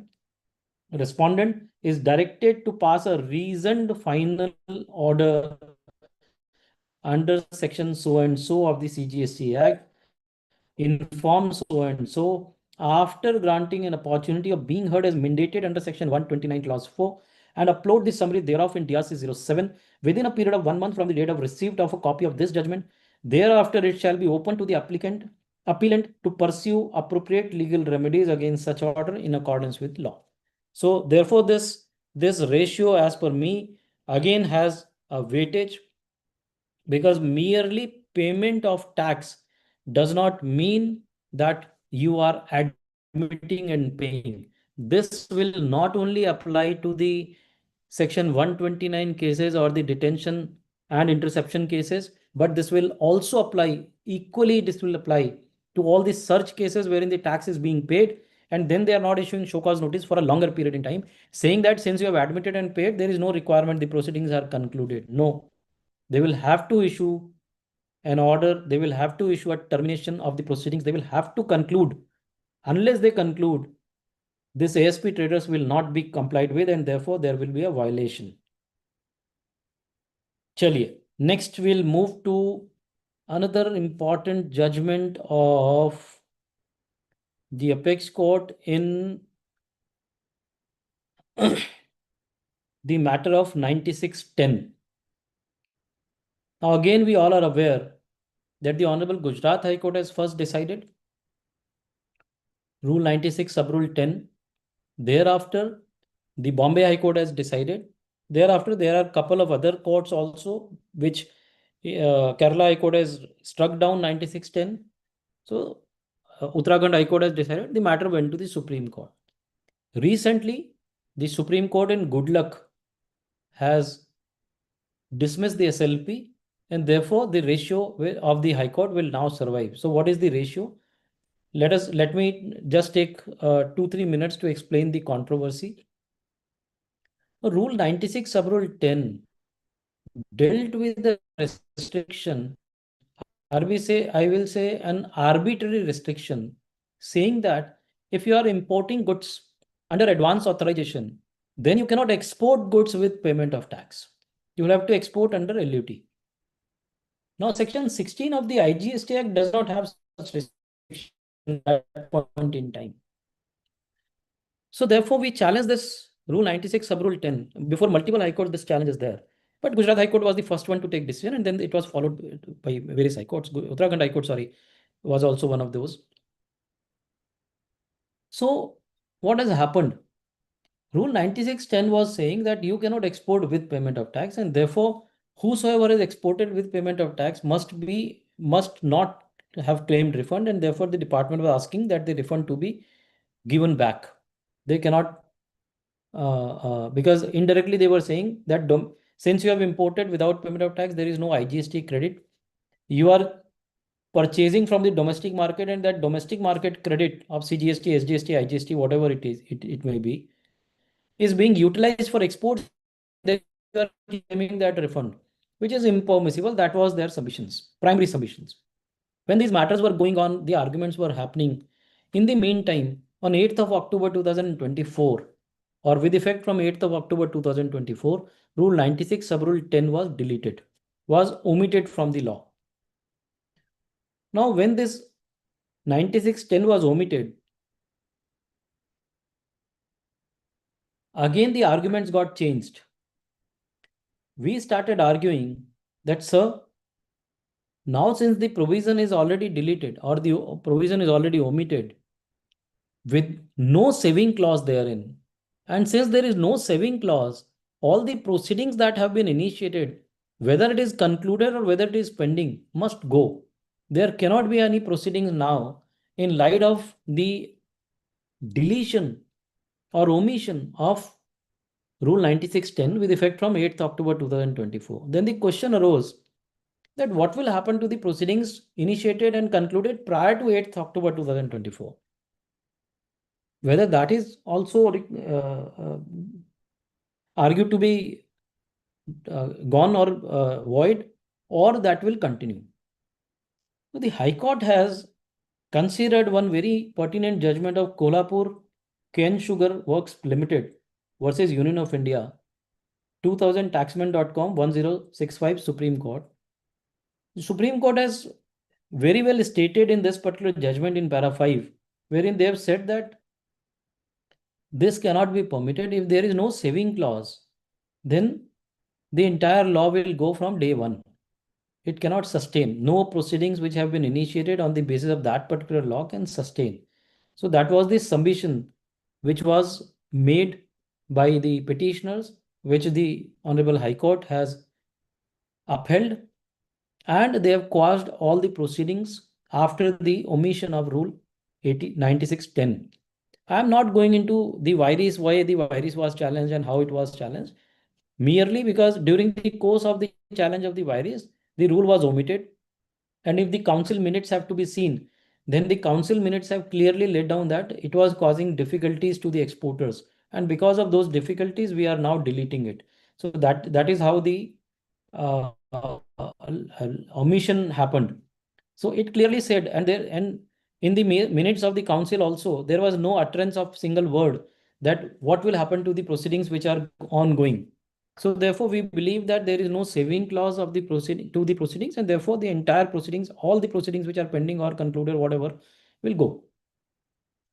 This was the decision of the High Court in AdRep Packaging Private Limited versus Union of India. This was the decision which was followed by the Bombay High Court also. Thereafter, the matter went to the Supreme Court. The department has filed an SLP, which on 6th of August 2026, 6th of August 2026, the SLP was dismissed.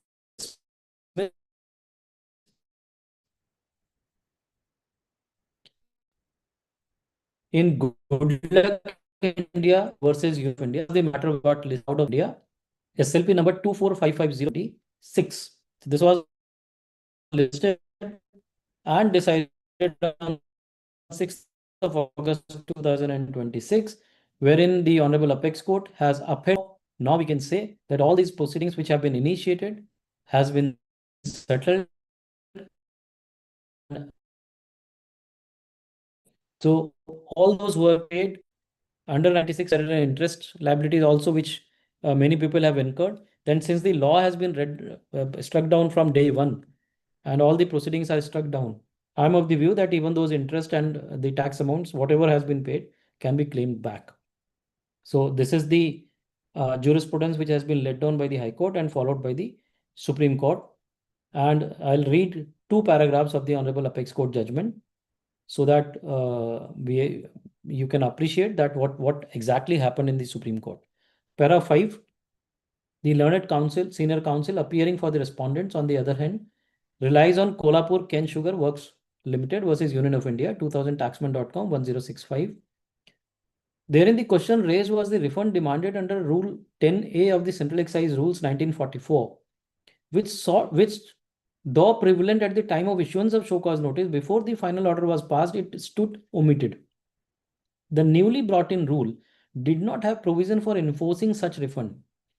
It was argued by the department that the introduction of rule of section 11A created a fiction by virtue of which proceedings under Rule 10 are deemed to be the proceedings under Rule 11A of the Act. The trite principle in common law that the effect of repealing a statute or deleting a provision is to obliterate it from the statute book as completely as if it had never existed was highlighted by this court. An exemption as engrafted by the provisions of Section 6 of the General Clauses Act should have been incorporated as a saving clause to facilitate continuance of pending proceedings despite the omission, failing which all actions will come to a stop when the omission is given effect. So therefore, since the omission was there from 8th October 2024, without the saving clause, the Honorable Apex Court in Ken Sugar has held the same principle, which was now followed in this good luck also. Para 6, I'll not be reading. Para 7, the Constitution Bench decision applies squarely in the above case. We may also observe that even going by the recommendations as extracted herein above, Sub-Rule 10 of Rule 96 was omitted because it was leading to unnecessary complications without any intended benefit being served. As fairly submitted by learned ASG,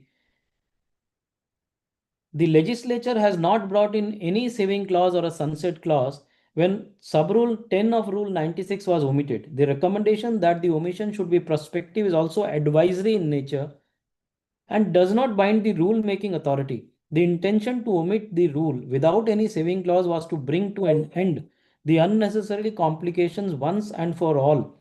The intention cannot be to keep alive the unnecessary complications as the pending proceedings are concerned. We find no good reason to interfere with the well-reasoned judgment of the High Court. That is Gujarat High Court. We are told that there are many proceedings, then they have directed that the other courts wherein these proceedings are pending should take up this matter and dispose those matters in light of this particular ruling or observation of the Honorable Apex Court.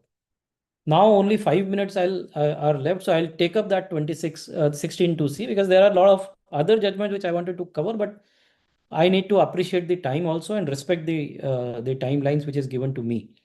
So therefore, I'll now go with the recent judgment of Bhandari Scrap.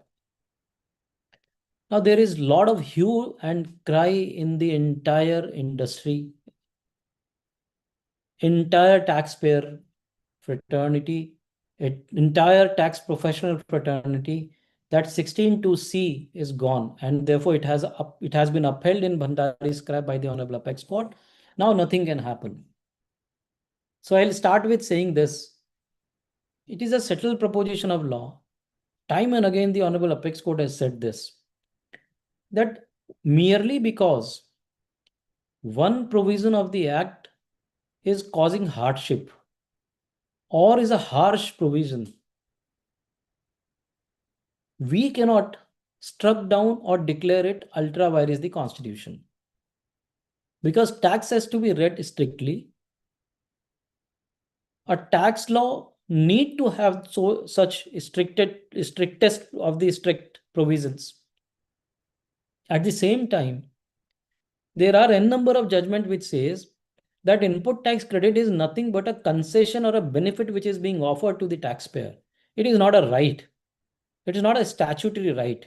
Unless we claim that a statutory right within the four corners and after satisfying all the conditions. So this 16(2)(c) is also one of the conditions of the law. And therefore, unless we satisfy those conditions which are laid down in the law, we will not be having the vested right as per Eicher Motors or Dai Aichi Karkarya.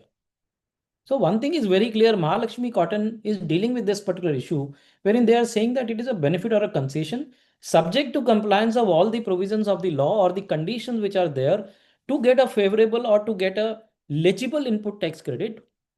You cannot have a vested right. That is what was discussed and decided in a number of numerous judgments. Now, let us go back to Bhandari Scrap initiation, from where it has started. So there is a batch matter of Maruti Enterprise. This is the judgment. Maruti Enterprise by Gujarat High Court on 1st of May 2026, it was pronounced. Now, Honorable Gujarat High Court has dealt with the question that whether section 16(2)(c) is ultra vires the law, ultra vires the Constitution, or it is intra vires the Constitution. Now, there were lots and lots of arguments which has happened, which was there by both sides. I'll not be going into that because the time will not permit.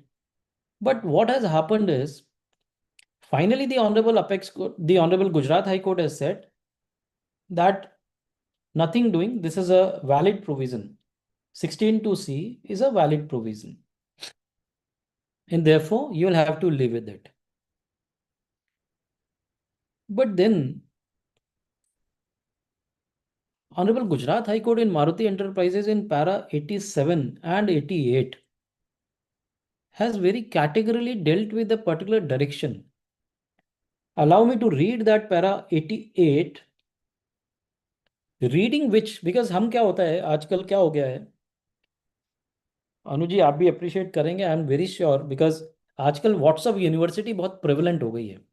Sir true. WhatsApp पे एक simple से एक message आता है that 16(2)(c) has been upheld by the Supreme Court. Now nothing can happen, and everywhere there is a hue and cry. True. We are not reading the judgment in the way and manner it has to be read. We have to read what I am taught by my principles when I was doing the articleship of CA. That we need, if we are relying on a judgment, we have to read that judgment threadbare. आपको पूरा पढ़ना पड़ेगा word to word. So this para 88 gives the solution. See, we are here as a professional to protect the genuine taxpayers. We are not here to protect the fraudsters. That section is for both.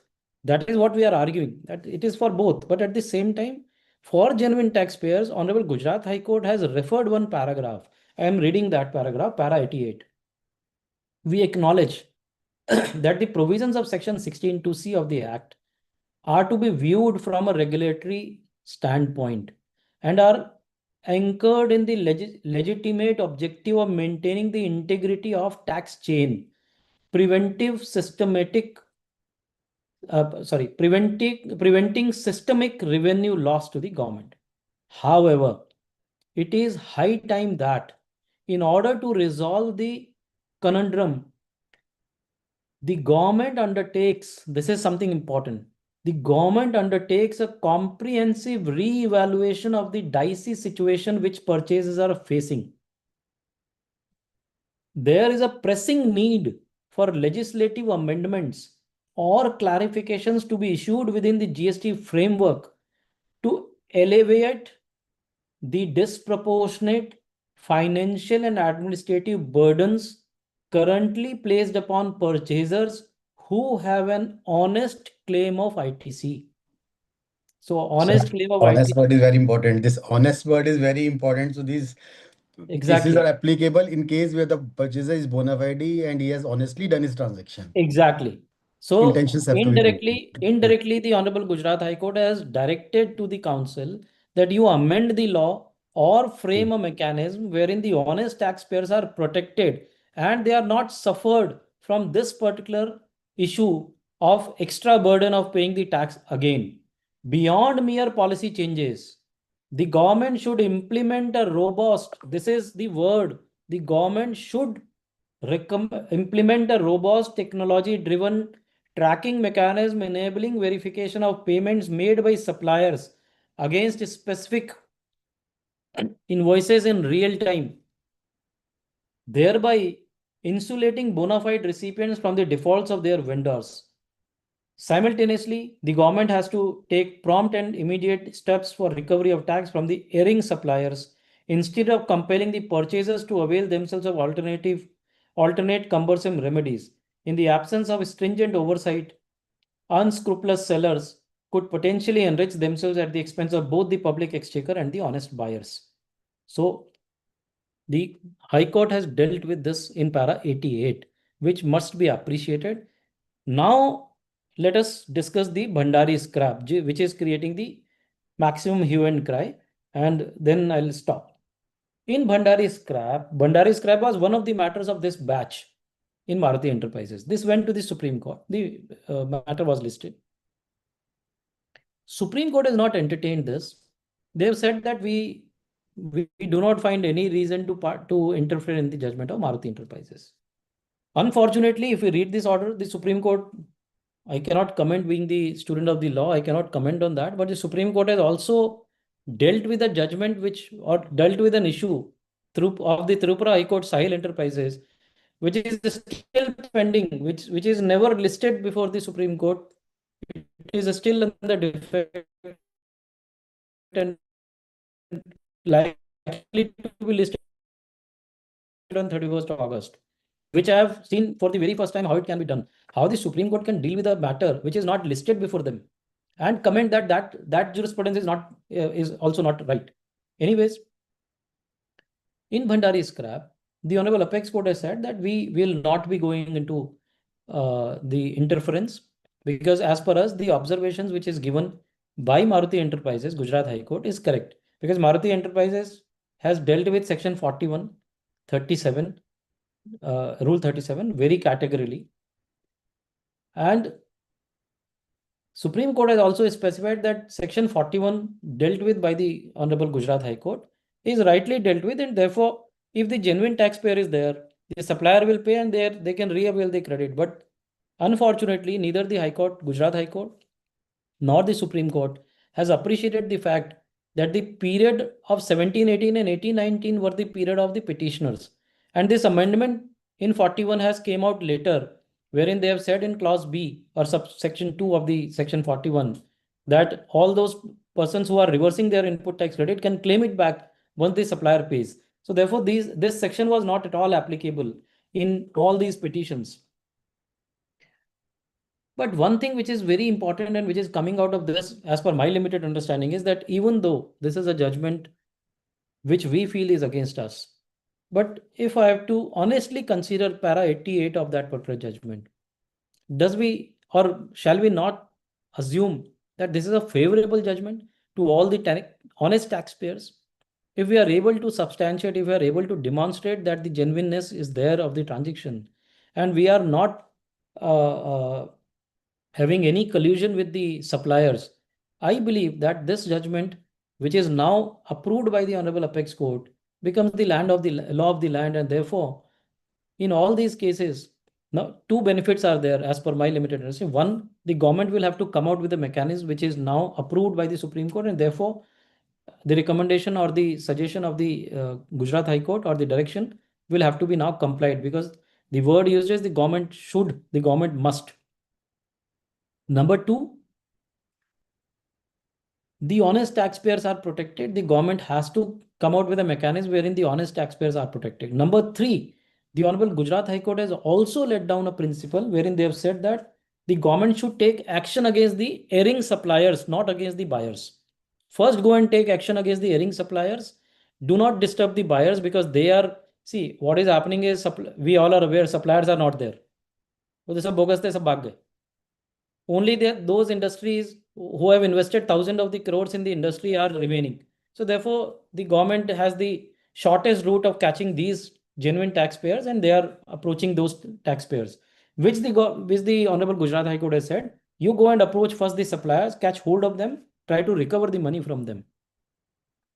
So that, as per me, is a favorable observation. Although we wanted that 16(2)(c) must be read down, which has not been done by the Honorable Apex Court, by the Honorable Gujarat High Court. Tripura High Court has done it. They have read down 16(2)(c). Let us see what is going to happen in Apex Court. And also, I would like to share that chapter is not over. There are a lot of other SLPs also which are being filed. Also, maybe some of the persons may enter into the review of this particular order, and we should be hopeful that Supreme Court may again reconsider, or a larger bench may be constituted for reconsidering this particular issue of 16(2)(c).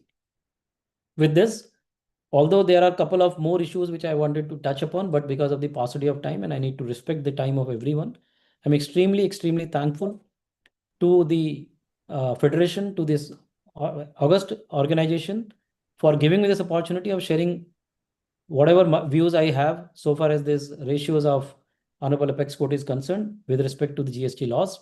I'm extremely thankful to Anuj ji, Rajender ji, and I'm extremely obliged to have Srivastav sir, and thanks to Chavi madam also for being there and giving me this opportunity. Thank you very much. Wonderful presentation, sir. Wonderful. Please, Rajender, please. Thank you, sir, for detailed, elaborated, as usual discussion, sir. Wonderful, sir. Sir, there are few questions. So if you permit, sir, can we take? Yes, I will try. Sure sir sir sir sir कोशिशें अक्सर कामयाब हो जाती हैं sir. Correct. Sir पहला question Devinder जी हैं, ये क्या पूछ रहे हैं कि if one department notice under section 73 on the same subject matter, can other authority issue notice under section 74?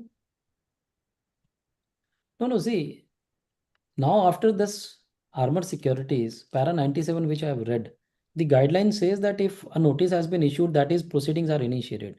If we are able to demonstrate that the cause of action is same, then in that case, the second notice will not survive. So if they are issuing under section 73 or 74, that doesn't matter. We need to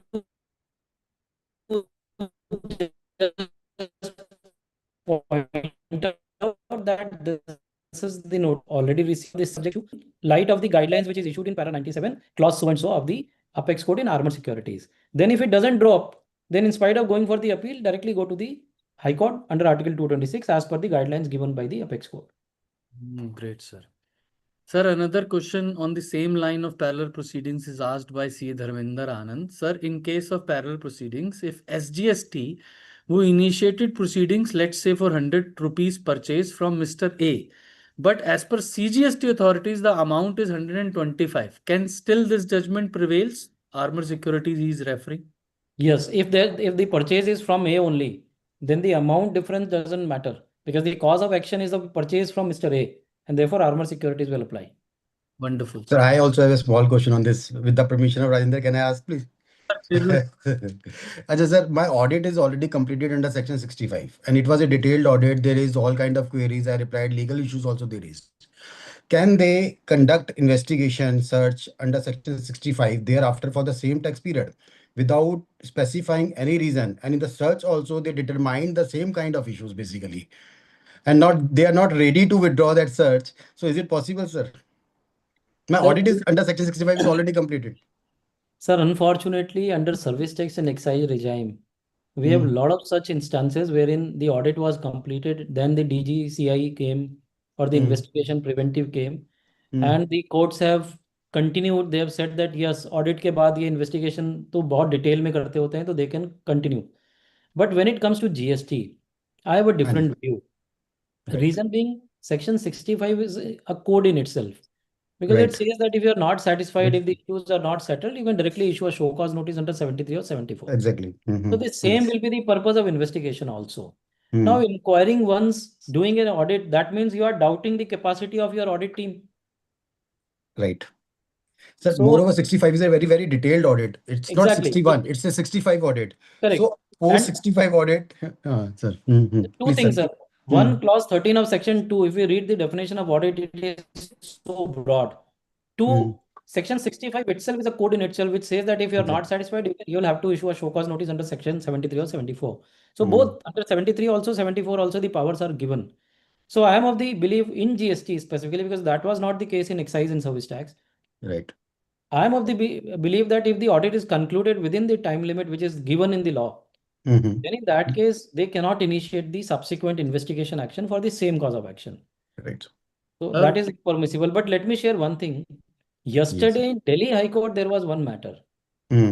Absolutely identical issue which we are sharing. And the arguments were on the same lines that, look, sir, because they could not conclude their audit proceedings within the time frame which is they have passed on this information to the investigation team and the preventive has came, which cannot sustain. That is a different issue, sir. Unfortunately, Delhi High Court has not taken cognizance of that. And अभी आपको पता है sir अभी bench भी Yes, sir. True. Right, sir. Thank you, sir. Please. Thank you so much. One concern, Avinash bhai, for this matter, what Anuj ji asked, क्या sir audit जो है वो इनिशिएशन ऑफ प्रोसीडिंग्स माना जाएगा as per armour securities? नहीं sir. तो फिर 67 तो इंडिपेंडेंट हुआ ना सर? उसमें SCN कर दिया, ऑर्डर भी कर दिया है 65 के जो case which I am referring in which show cause भी हुआ, ऑर्डर भी हुआ. तो once the show cause is issued, then it is proceedings are initiated. अच्छा, ये बात नहीं बताई ना फिर आपने अनुज जी की उसमें SCN. अनुज जी, इवन मैं एक स्टेप और आगे जाता हूँ. Even if show cause is not issued, but they have issued the audit report, then also armor will apply. True. तो इनिशिएशन ऑफ प्रोसीडिंग्स में तो काउंट नहीं होगा ना sir? If report is issued, then as per me, it will be covered within armor. लेकिन यहाँ तो अनुज जी के केस में तो शो कॉज शो होके कॉज ही आ गया। हो गया। ऑर्डर भी हो गया, अपील भी फाइल हुई है उसके अगेंस्ट, स्टिल कर ही नहीं सकते सर, वो तो एब्सोल्युटली नहीं। तो सब पूरे प्रोसेस हुआ हुआ है। ठीक है सर, अच्छा डिस्कशन हुआ इस पर दोबारा से। Sir another question of mister Sanjeev is there. Sir, he is asking that there is no provision of reassessment or reopening assessment under GST except 73, 74, 74A, which seek to predetermine tax payable. ITC, once allowed in earlier years, is being disallowed by suppliers default like non-functioning now, etc. If proceedings in 73 or 74 in nature of reopening assessment are valid, and if ITC once allowed can be disturbed in later years. एक ही party से मैंने 19-20 में purchase की, उसका तो allow कर दिया, लेकिन 22-23 में जो है वो डिसअलाउ कर दिया. So technically, though, we can take this plea that since the purchases from Mr. X was allowed in so and so year, now you cannot say that he is non-existent. And I think that argument will prevail also. But when it comes to reopening is a wider term. Although it is not specifically discussed in this GST law, but one thing needs to be appreciated for reassessing. When we are saying there is a reassessment or reopening, first there has to be an assessment.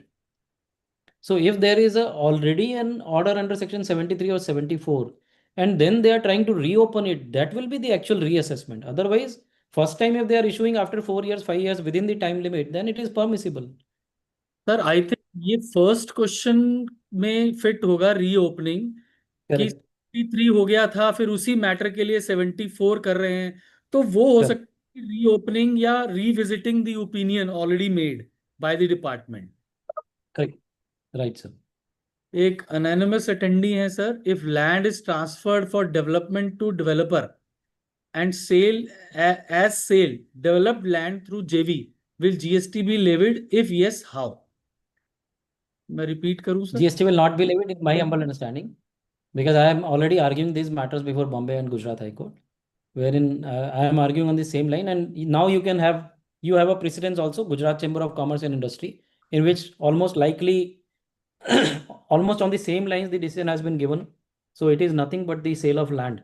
What has happened is, in spite of getting the amount immediately upfront, I have deferred that on the basis of certain performances. So therefore, the joint development agreement, as per me, does not have any consequence of GST leviability. That is my understanding. People are asking for your PPT. I know you have not used any PPT. You speak more of extempore always. बस मेरी एक request, जो भी आपने judgements use किए हैं sir, उसकी एक लिस्ट मुझे आप भिजवा दीजिएगा. सिर्फ नाम मैं नाम उसमें आप कंपाइल करके PDF मैं शेयर कर दूंगा सबको. ठीक है sir, sure, I will do that. Heath Agarwal ji hai sir. He is asking, we have purchased on plant and machinery and taken ITC on it. Now before 5 years we have exported that machine out of India. Now the department is asking to reverse the ITC as per section 18 subsection 6, and our claim is that we don't need to reverse ITC as per section 16. उन्होंने उसको export कर दिया, बेच दिया 5 साल से पहले, तो 18(6) तो क्लियरली बोलता ही है कि अगर आपने उसको डिस्पोज ऑफ कर दिया तो आपको किसी जितना बचता और tax on the consideration whichever is correct, remaining period का रिवर्स करना पड़ेगा. बट इवन अदरवाइज मेरे ख्याल से this will not be the right position to answer, reason being कि we are not aware about the complete facts. But otherwise prima facie you are right कि उसको reverse तो करना पड़ेगा अगर 5 साल से पहले ही बेच दिया तो. Few questions, more questions are there sir, if you permit तो मैं 2-3 और ले लूंगा. हाँ, प्लीज लीजिए, प्लीज. यस. सर एक क्वेश्चन सुनील मिश्रा जी पूछ रहे हैं, whether proceedings under section 61 is a proceeding और not, that is scrutiny of return sir. It's a proceeding, obviously it's a proceeding. Okay sir. Advocate Dev पूछ रहे हैं, sir what is your view on the consolidated show cause notice orders? तो वो तो आपने बताया कि आप उसको कंटेस्ट कर रहे हैं अभी. And plus something which is sub judice, we are not permitted to speak on that, our views. जी sir. Sir, May I just intervene in this? On direct access, there are a couple of judgments on this. about consolidated notices. अच्छा sir आप Yes. बोल I am sorry sir unmute कर लीजिए Srivastava sir अपने आप को please एक बारी दोबारा Okay, yeah, sir. You see, on indirect taxes, there are a couple of judgments on, Yes. say, approvals granted in a consolidated one, consolidated notices issued. They've all been held to be invalid. It has to be each assessment year wise. So I think that logic should apply here also. Absolutely. That is what we are arguing, sir. And some of the courts have given in our favor also. But unfortunately, they are willing to amend the law. Now, which way That they are will be a going to different amend? thing. If you amend the law, it's a different thing. But Absolutely, as sir. the law as it stands today, under that, all the judgments will prevail. Correct. Sir one question is about that concessional rate notification वो जो merchant exporter वाला 41/17 rate जी। तो उसमें उन्होंने कहा कि जी वो supplier ने जो है मेरा जीएसटी नंबर शिपिंग बिल पर नहीं डाला इनकरेक्ट नंबर डाल दिया अपने ऑफिसर को जो भी कंडीशंस उसको नोटिफिकेशन की वो मीट आउट नहीं हो पाई जिसकी वजह से proper officer disallowed the concessional rate and it is the I am sorry recipient ने नहीं डाला सो सप्लायर का पीओ कहता है कि now you pay tax on the full rate so what is the recourse available to supplier in above case since recently, Honorable Apex Court dismissed the petition filed by taxpayer in Time Technoplast, that concession scheme needs to be interpreted in strict sense as held by the Honorable Karnataka High Court. This is a settled principle, sir. Dilip Kumar, a lot of such judgments are there. If there is a concession or a benefit given or an exemption given, then all the conditions must be strictly followed. But even otherwise, I think if you can share me some details, then I can share my view on that. कि अभी भी हम इसको बचा सकते हैं कि नहीं बचा सकते हैं. अविनाश सर से डायरेक्ट कनेक्ट कर सकते हैं सुनील तलरेजा जी सर का नंबर आप नाम गूगल पे डालिएगा सर का सारा डिटेल आ जाएगा कुछ भी आपको सिर्फ आप जीएसटी भी लिखेंगे तब भी सर का सारा डिटेल आ जाएगा. कुछ नहीं है you have his number sir आप कनेक्ट हो जाइए सर से डायरेक्टली शायद कोई रिलीफ मिल सके सर वही केसेस लेते हैं जो वेंटिलेटर पे होते हैं या जिनमें लगभग लगभग वो हमारे जैसे प्रोफेशनल्स छोड़ चुके होते हैं फिर हम कहते हैं अभिलाष भाई आओ आप देखो क्या करना है इन पे सर एक छोटा एक क्वेरी और ले लेते हैं sir a private limited company sold lease hold rights of unused GIDC plot and paid GST also based on the notice raised 4 years back. Now DRC voluntary payment DRC 3 now based on the Honorable Supreme Court judgment can we claim GST refund? As per me, yes. Because reason being, the judgment of High Court was in January 2025. Even from that day, for 2 years have not lapsed. So we can very well claim this judgment. Plus, when the tax is not leviable, when it is no supply, when there is no supply and no tax, so where is the question of retaining that tax? Article 265 violation. So I'm of the view we can claim this refund. Sir, what about non GST or incidental expenses like insurance and freight in case of export with payment of tax? Non-payment of GST or incidental expense in case of export with payment of tax? I cannot comment on this. I think liability though, because if if it is value of supply, if it is included in the value of supply and a part of commercial tax invoice, then in that case, levy has to be there. Sir, वो composite supply का हिस्सा ही हो गया sir. Exactly. Levy has to be there. Composite supply है तो that is part of the supply and you are making with payment of tax तो आपको उसके ऊपर भी टैक्स लगाना पड़ेगा. Correct. सर अच्छा ये कह रहे हैं जी but section 15 revenue neutral sir कुछ भी revenue neutral sir I don't know किस पर्सपेक्टिव से वो पूछ रहे हैं बट मेरे हिसाब से तो आना चाहिए लाइबिलिटी उस पर. जी वो कह रहे हैं जी refund with payment will increase अगर मैंने विद टैक्स पेमेंट टैक्स लगाया होता तो रिफंड बढ़ जाता अब मैंने उसके ऊपर टैक्स नहीं लगाया तो रिफंड कम आया है तो मैंने जो दिया था वही तो वापस आया है. Exactly. Okay. So I think now, sir, we should conclude here with the question answer section. Now I would request our co-convener Chavi ma'am to please present a formal vote of thanks for Sir and for the entire audience. Respected Anuj Bansal ji, the chairman of the AIFTP North Zone, Rajender Arora ji, the convener, A.K. Srivastav ji, very senior professional, respected seniors, and of course, Dr.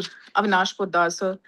Today, proposing a vote of thanks is a little more special to me because the person I have the privilege of thanking is someone I've known personally, respected professionally, and has always admired the depth and clarity he brings to the subject. So, thank you so much, Avinash sir, personally and professionally. Those of us know you also know that your strength is not merely your knowledge of law, but your ability to guide us through the propositions, Matlab, the takeaways which I had from this session was like the parallel proceeding starts only after the show cause notice is issued. Matlab, I've heard and I've read armor security so many times, but still this point never got inducted in me. So thank you so much for giving that to us. Discussing judgments, which was as latest as yesterday, 12th of August, that could only be done by somebody like you. And the para 88, the silver lining of the entire cloud of Bhandari scraps. So this was one thing which again on the WhatsApp University was not discussed.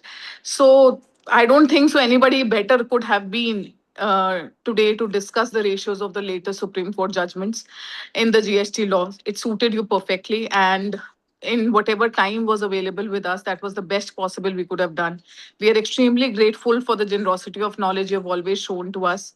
I thank the audience and the participants for being very actively involved through the chat box and getting their queries resolved.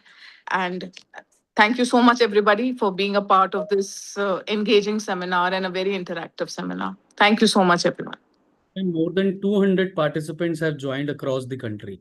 Still, That is the because of the generosity of the speaker which we have. There is, matlab, I don't, or AIFTP does not take any credit of it. The credit goes to the speaker today, that it is the speaker because of whom this all happens. आपका जलवा है sir भाई. सब कुछ नहीं. Pleasure. I would Thank you. intervene in this. AIFTP does take credit for this for having selected such a speaker.